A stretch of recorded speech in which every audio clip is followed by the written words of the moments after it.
मीकू बंदर। एक बार की बात है, एक बहुत बड़ा जंगल था और वहाँ बहुत सारे जानवर रहते थे। उसी जंगल में एक बंदर भी रहता था जिसका नाम था मीकू। एक दिन मीकू बंदर को बहुत जोर से भूख लगी थी, तो वो खाने की तलाश में यहाँ वहाँ भटक रहा था। तभी उसे बड़ा सा आम का पेड़ दिखा। आम के पेड़ पर सुनहरे पीले रंग के बहुत से आम लगे थे।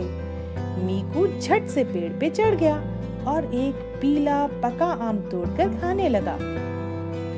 आहा! ये आम तो बहुत स्वादिष्ट है।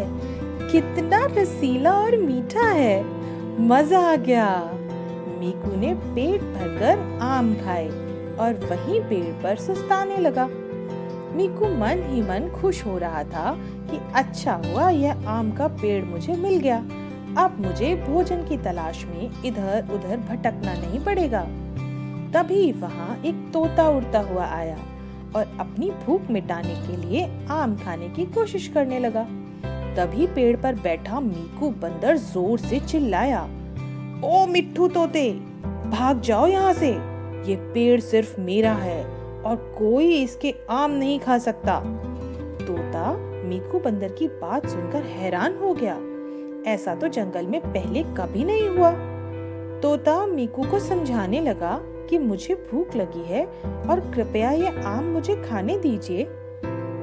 लेकिन मीकू बंदर कोई भी बात सुनने को तैयार नहीं था और लगातार मिट्ठू तोते पर चिल्ला रहा था।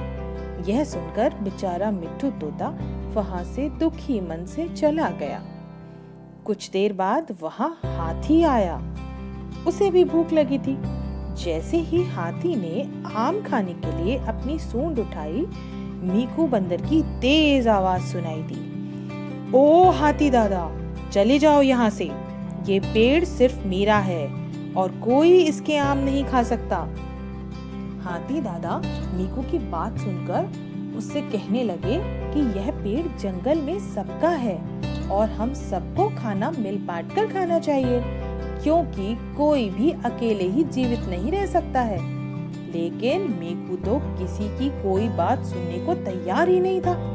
आखिरकार हाथी दादा भी दुखी मन से भूखे ही वापस जंगल में चले गए। अब मीकू सोचने लगा, इस तरह अगर सभी जानवर आम खाएंगे तो सारे आम जल्दी ही खत्म हो जाएंगे। फिर मैं क्या खाऊंगा? नहीं नहीं, मैं ऐसा नहीं होने दे सकता। फिर मीकू बंदर को एक तरकीब सूझी। उसने पेड़ के सारे आम तोड़कर एक बड़े से बोरे में भर लिए। उसे लगा अब तो मेरे पास बहुत लंबे समय तक के लिए खूब खाना इकट्ठा हो गया है। लेकिन कुछ ही समय बाद आम धीरे धीरे खराब होने लगे, सड़ने लगे। मीकू बंदर यह देखकर सोचने लगा, अब मैं क्या करूंगा? मीकू ने सोचा, मैं ये फल खा लेता हूँ, और उसने आम उठाकर खाना शुरू कर दिया। एक आम, दो आम, 3, 4, 5, 6, 7, 8, 9, 10। इतने सारे आम खाते ही उसके पेट में दर्द शुरू हो गया और वो जोर जोर से रोने लगा। ओ, कोई मेरी मदद करो, कोई मेरी मदद करो।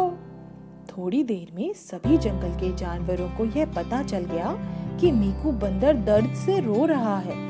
सबने डॉक्टर को बुलाया। डॉक्टर भालू दादा ने मीकू बंदर को दवा खिलाई और धीरे धीरे मीकू ठीक होने लगा।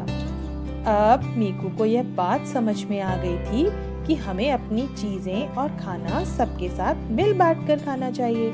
मीकू ने सभी जानवरों से माफी मांगी और सबने मीकू को हंसकर माफ कर दिया। सभी जानवर जंगल में खुशी खुशी रहने लगे।